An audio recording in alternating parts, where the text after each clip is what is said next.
Hi my friends, welcome back to my channel and Happy New Year!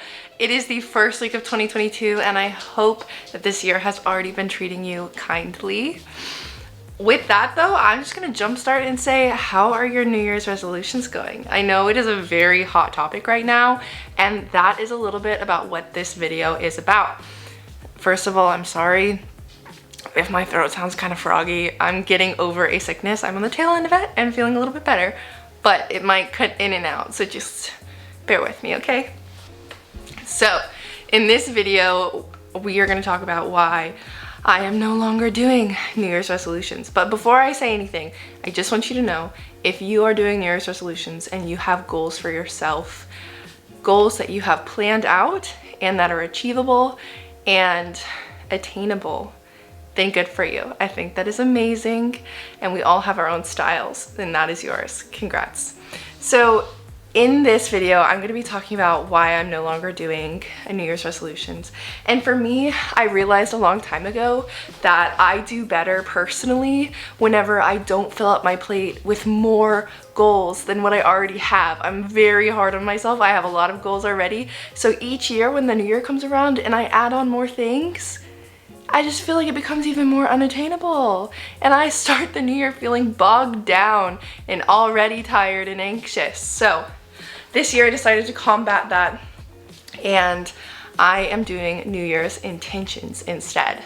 So what this means, I am using the time that I have in the day of the goals I have already set and I am optimizing them. So for example, instead of adding another goal to my plate, by this time I want to reach this, that's okay. But I am instead looking at what I'm already doing and saying, how can I do this better?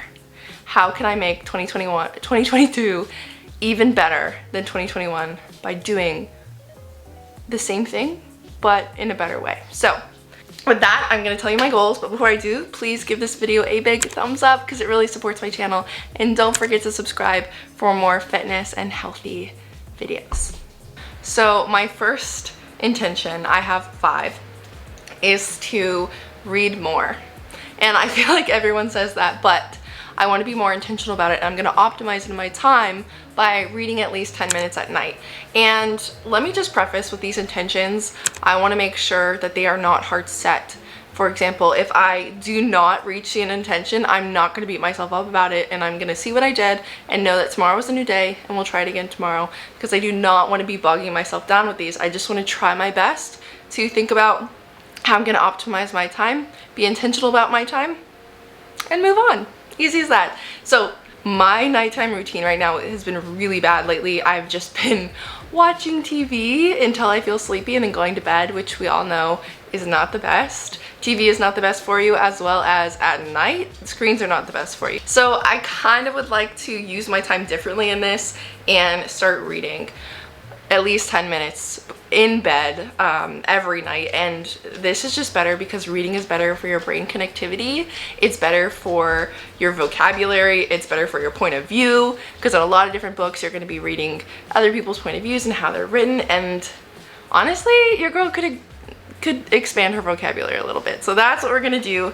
The first one, nice and easy, just be more intentional about reading and my nighttime routine.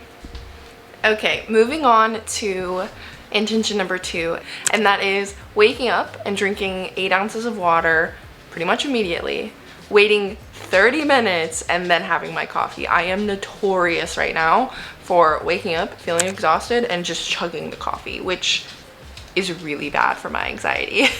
So this intention is everything to do about cortisol levels. So cortisol is the main stress hormone in our bodies. It is a regulated hormone by our bodies. It's natural.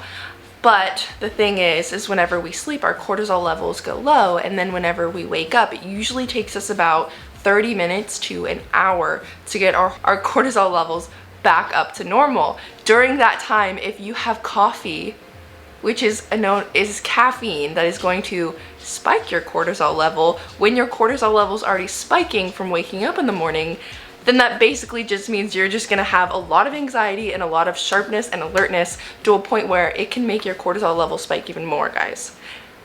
And remember, this is a stress hormone, so having a stress hormone spiking is not exactly what we want the first thing in the morning. It can lead to a lot of anxiety and a lot more stress than is natural. So that's why I say I would like to wait 30 minutes, drink a ton of water, get my cortisol level back to where it's naturally going to be, and then drink my caffeine so it doesn't spike it even more, if that makes sense. And this is all to just make myself feel better during the day, have less stress than normal during the day, and just have a little bit less anxiety, okay? That's what we want. That's what we want in 2022.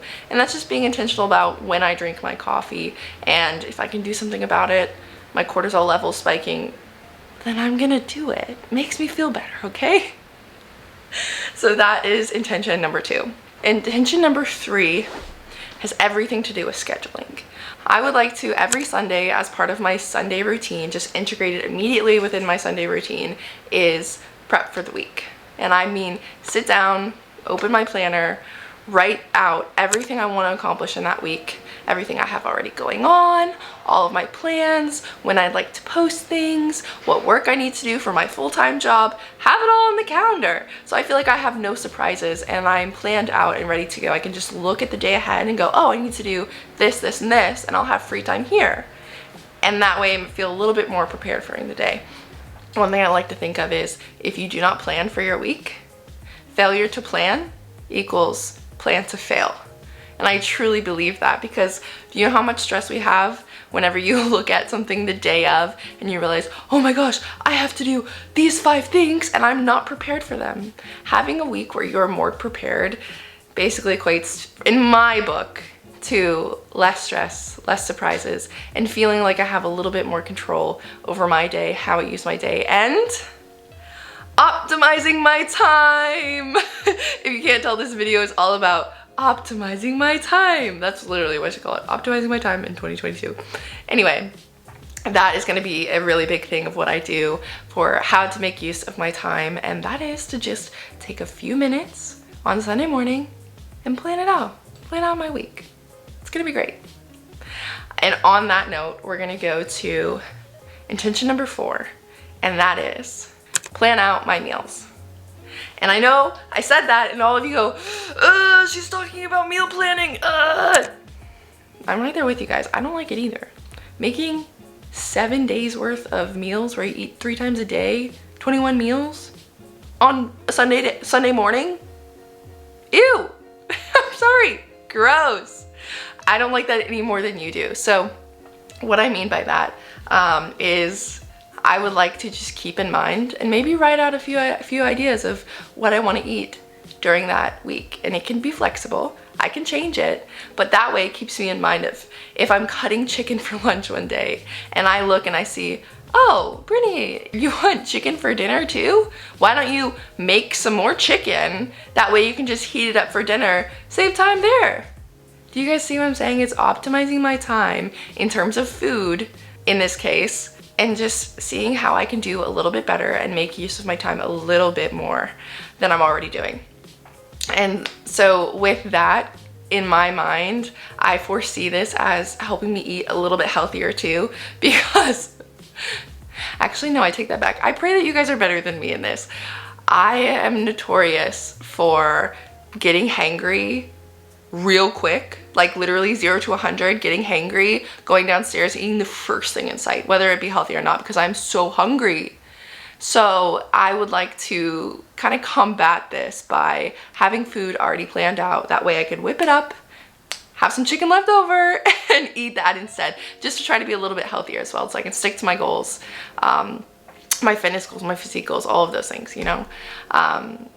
So that is my plan. Just try to make maybe 2 meals in advance, nothing crazy like 21 or 7 meals, you know, that's crazy, kind of gross. Just a couple meals in advance so I can save a little time here and there while also having some food left over. I can whip it up really easily if I get hungry and stick to my goals as well. Hopefully that makes sense for you guys. My 5th and my final intention, and I hope that you guys are still here with me because I think this is the one that's going to most help my mental health, and hopefully your mental health if you're following these intentions as well. And that is less scrolling on my phone. Guys, I got an alert from Screen Time, the app on my phone, and it was like your screen time went up 94% for 3 hours and 50 minutes a day. 3 hours and 50 minutes a day. Whoa, that's insane. Like, okay, if it was just 3 hours a day, 7 days a week, that's 21 hours. That's almost a full day that I spend on my screen a week. That's way too much. Think about all of the things that we could be doing with those 3 hours. You could probably finish a whole book. Put that time towards learning a new language, taking a walk, spending time with your dog, if you have one. I hope you have one. Making healthy meals, doing a workout. Like, I could go on, but I think you catch my drift. That's so much time.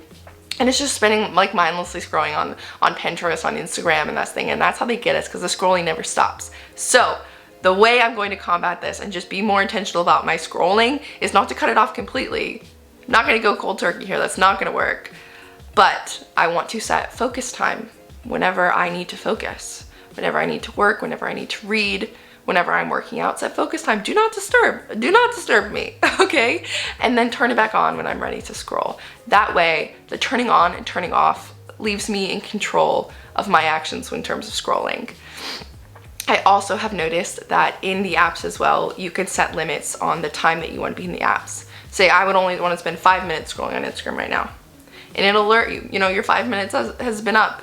And then you can exit out of it and go on about your day. So these are the things that I want to be doing in order to be more intentional about the usage of my phone and how much I'm on it. Because in 2022, you guys, I want to be out there living and not out there looking at my phone. So that's what I'm going to be doing about my 5th and final tip. And if you feel that the scrolling is kind of getting out of hand in your life too, I hope you put it on Do Not Disturb. I hope you set a limit for yourself so that you can go experience the world too instead of seeing it through your phone.